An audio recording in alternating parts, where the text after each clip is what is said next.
उन्होंने कहा यार तुम भी नहीं लेते और तुम भी नहीं लेते, कोई बता तुम पे औलाद क्या है? अरे बच्चे हैं। तो उन्होंने कहा हाँ। का तुम पे क्या लड़की, तुम पे का लड़का। तो सर खुजाया, बोले भाई मेरे समझ में तो एक बात ही आती है, दोनों सिमधी बन जाओ। और से बोलो सुभान अल्लाह। नहीं समझ में आई बात? तुम अपने लड़के का और तुम अपनी लड़की का एक दूसरे से निकाह कर दो। और वो जो मिला दोनों बोले हजरत यही बढ़िया रहेगा। जरा मुस्कुरा के बोलो सुभान अल्लाह, और जोर से बोलो। पालने में मेरे नबी ने हलीमा ने कहा इतना प्यारा बच्चा छोड़ के नहीं जाऊंगा। अरे बदकिस्मत थी वो औरत जो माल देख रही थी हलीमा ने आमना का लाल। और हलीमा गोया के कह रही थी फजले रब्बुल औला, और क्या चाहिए? फजले रब्बुल औला, बोलो और क्या? मिल गए मुस्तफा। और क्या चाहिए? मिल गए मुस्तफा। नहीं बोलोगे जोर से? मिल गए मुस्तफा। बाहर आए, शौहर बाहर खड़े थे, चेहरा उन्होंने देखा, दिल उन्होंने भी दे दिया। कहा हलीमा हम तुम बढ़िया रहे, जो उन्हें ना मिला वो हमें मिल गया। वो माल पे खुश हैं, हम अमना के लाल पे खुश हैं। सवारी उधर से आई थी, चल पा रही थी वो? अरे चल पाती तो आती इतनी देर में, पहले ही आ जाती। हुजूर को गोद में लेके बैठी है ना हलीमा, तो वो सवारी अब चल नहीं रही है, हवाओं में उड़ रही है। और वहां जो वो पहुंच गया था काफिला, वहीं पे पहुंच गई। औरतों ने देखे आगे फाड़ फाड़ के, हलीमा अरे तू तो बहुत पीछे रह गई थी। हलीमा ने कुछ नहीं कहा, खुश है हलीमा बस। कैसी तौकीर तूने पाई हलीमा, मोहम्मद की बनी है तू दाई हलीमा। एक औरत ने कहा हलीमा चल कोई बात नहीं है, लगता है मक्का के किसी सरदार ने तेरी गरीबी पे तरस खा के तुझे सवारी दे दी, तू इसलिए जल्दी आ गई कि सवारी बदल गई। हलीमा ने कहा आंखें फाड़ के देखो, सवारी नहीं बदली है, सवार बदल गया है। जरा मजमे में से कोई भाई नारा लगाए, पब्लिक में से कोई भाई लगाए नारा, सरकार की आमद मरहबा। कोई भाई लगा दे पब्लिक।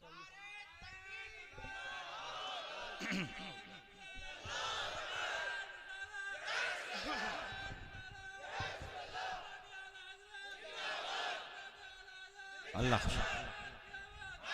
अरे भैया ये फजर की नमाज तक के हिसाब से बैठे, मैं इनसे नहीं जीत सकता ना। मुझे अंदाज़ा हो गया तुम लोग माशाल्लाह आसाब के बड़े मजबूत हो बाबा, और अल्लाह तुम्हें खुश रखे, शादो आबाद रखे।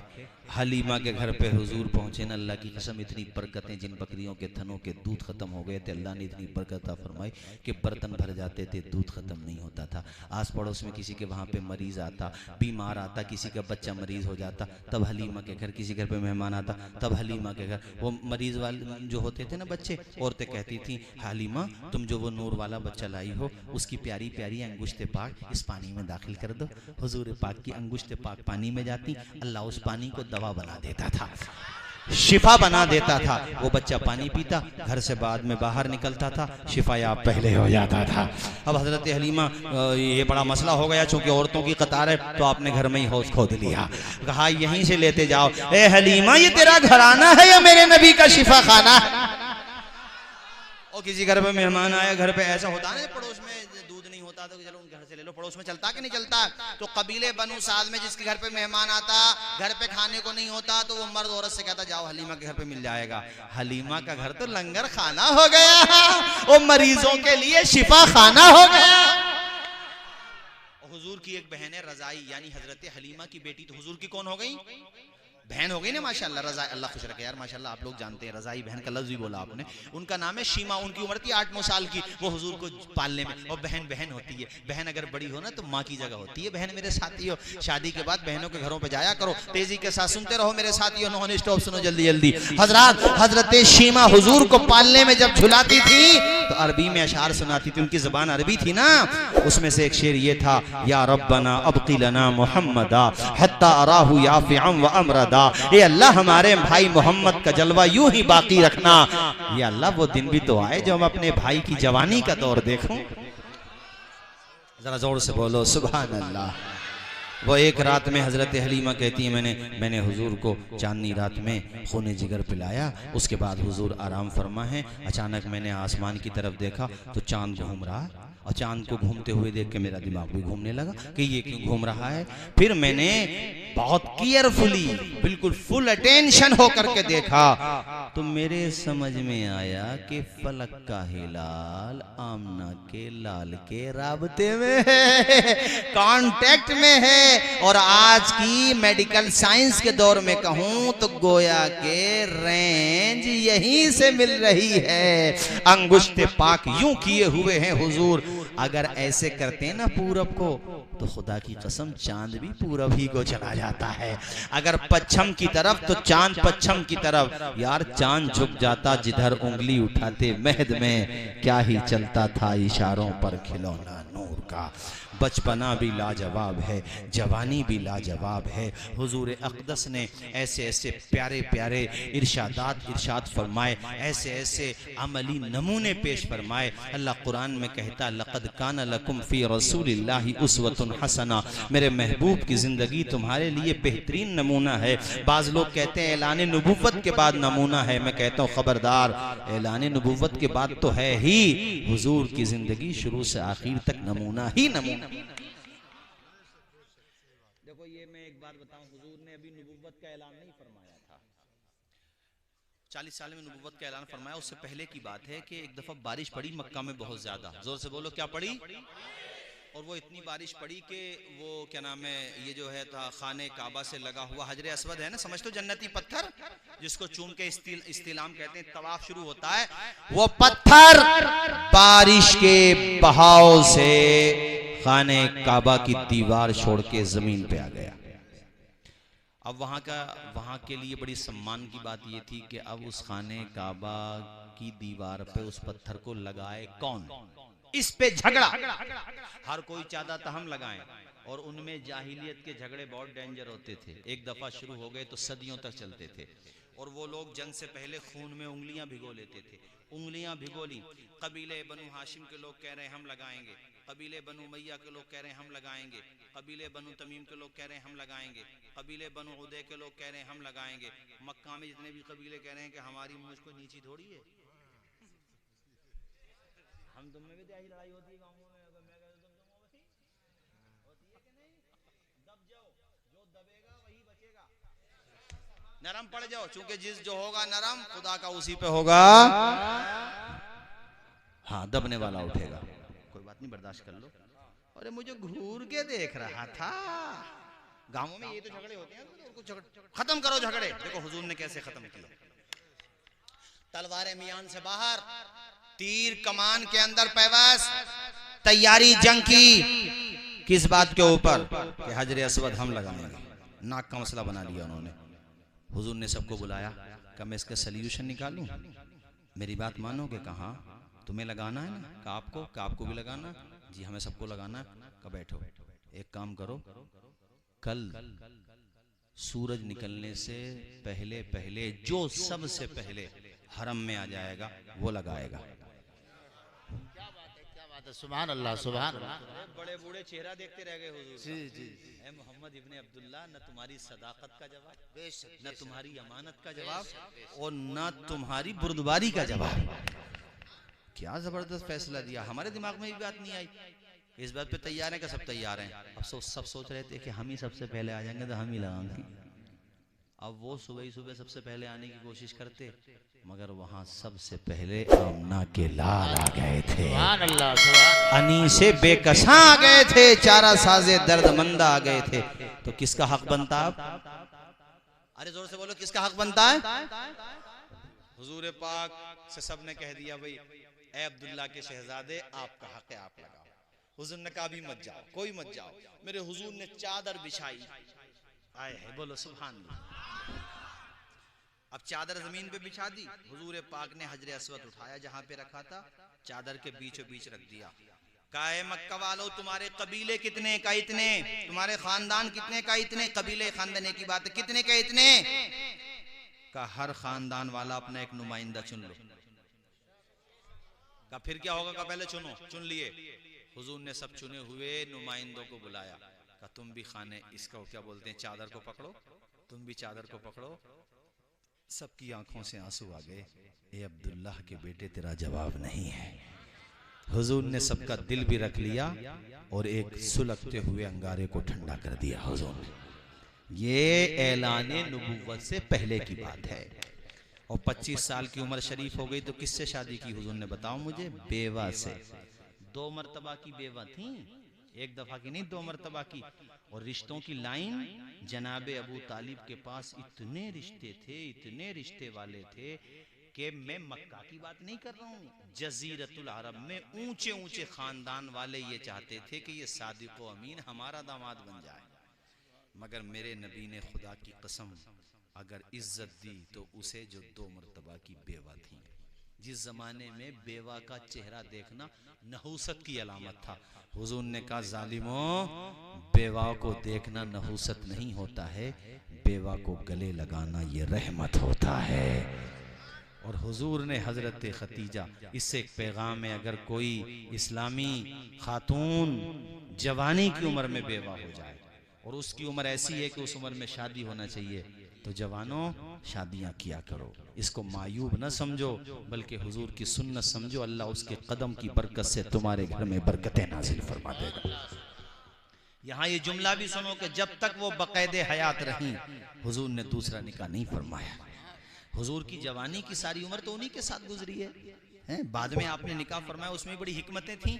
भाई बहुत सारी औरतें बेवा हो जाती थी तो हुजूर उनको सहारा दे दिया करते थे। हजरत आयशा से भी निकाह की सबसे बड़ी हिकमत ये थी कि आप बड़ी ज़हीन थी। अल्लाह की मंशा ये थी और ये कि ए महबूब आयशा से निकाह करो ताकि औरतों से मुताल्लिक जो मसाइल हों वो आयशा के जरिए पूरी उम्मत में फैल जाए। जरा मुस्कुरा के बोल दो सुभान अल्लाह। वो दिन भी आया कि जब हुजूर ने हिजरत फरमाई, बस ये 5-10 मिनट में तकरीर खत्म करता हूँ यार, दिल तो मेरा भी नहीं भर रहा और दिल तुम्हारा भी नहीं भर रहा। मचल के बोलो एक मरतबा सरकार की आमद, दिलदार की आमद, मेरे नबी की ये है शान, मेरे नबी की ये है शान।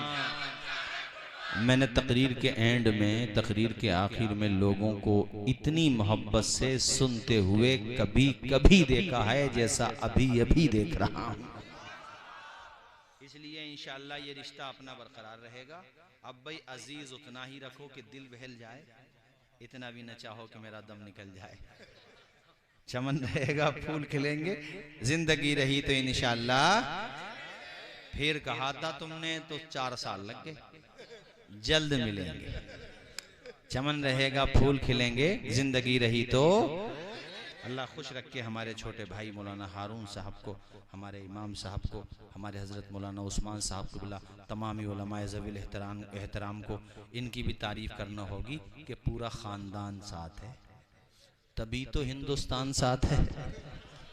अब भाई इसके बाद में तुम्हें वो जो 3 मंजिला इमारत के बारे में बता रहे थे, वो 2 मंजिला इमारत थी, 3 मंजिला भी थी शायद, हाँ उसकी मैन आदमी। तो वो ये हुआ कि हुजूर ने जब हिजरत की, हज़रत अबू बकर सिद्दीक़ को साथ लिया और जब मदीने शरीफ में दाखिल हुए ना, तो हर कोई ये चाह रहा था हुजूर मेरे मेहमान बन जाएं। हुजूर ने कहा मेरी ऊँटनी की नकेल छोड़ दो, ऊँटनी की। बहुत सारे वाक़यात मैंने बीच में छोड़ दिए, इसके लिए कम से कम 10 जलसे चाहिए, 10 कम से कम बताएं, वो भी हुजूर की सीरत का समंदर है। चंद कतरों में प्यास कैसे बुझेगी मेरे भाइयों। मरीज़े इश्क पर रहमत खुदा की, मर्ज बढ़ता गया जूं जूं दवा की। हुजूर ने कहा मेरी ऊँटनी की मुहार छोड़ दो। मुहार मतलब नकेल, इसलिए कि ये अल्लाह की तरफ से मामूर है, ये जिसके घर पे बैठेगी उसी के हम मेहमान बन जाएंगे। आए है खुदाई कसम, वो कैसे दीवाने थे हुजूर के, अपने अपने घरों में गए और वो चारा नहीं होता ऊँटनी को खिलाने वाला, जानवरों को खिलाने वाला, वो निकाल के ले आए और वो ऊँटनी के मुंह के करीब लेकर के आते ताकि हमारे घर बैठ जाए। मगर ऊँटनी बढ़ती चली जा रही है और आज एक गरीब का नसीब चमकने वाला है। नाम हजरत अबू अय्यूब अंसारी है। सुभान अल्लाह। उनके मकान पे जाके, हजरत अबू अय्यूब अंसारी के मकान पे जाके ऊँटनी बैठ गई। हजरत अबू अय्यूब अंसारी खुशी की इंतहा न रही, जाके बीवी से कहा बीवी नसीबा खुल गया है, आमना के लाल आ गए हैं। अच्छा, ये हज़रत अबू अय्यूब अंसारी उन्हीं आलिमों में सबसे बड़े आलिम के बेटे हैं जिन आलिमों को तुब्बा अव्वल हुमैरी ने बसाया था। अरे मैंने बताया था ना 5 साल पहले, इतना मजबूत हाफजा है यार, तुम्हें आज तक याद है, कमाल है।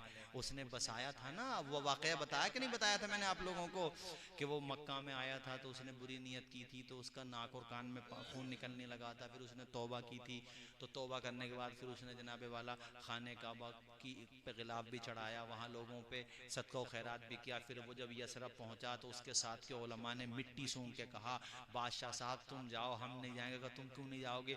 कहाँ, यहाँ आने वाला आएगा, आखिरी नबी आएगा, ये उसका दारुल हिजरत है, वो हिजरत करके आएगा। तो उसने उन आलिमों के लिए वहीं घर बना करके दिए थे। उस सबसे बड़े आलिम को जो 2 मंजिला या 3 मंजिला मकान दिया था, उसी बड़े आलिम की नस्ल से हैं हजरत अबू अय्यूब अंसारी। और उसने, उस बादशाह ने ये खत लिखा था कि ये खत तुब्बा अव्वल हुमैरी की तरफ से है, आखिरी नबी की तरफ, कि मैं आप पर ईमान लाता हूं, अगर आप मेरे जमाने में आए तो दौड़ा दौड़ा आ जाऊंगा, और आप अगर मेरे जमाने के बाद आए तो मेरा ईमान कबूल कर लीजिए।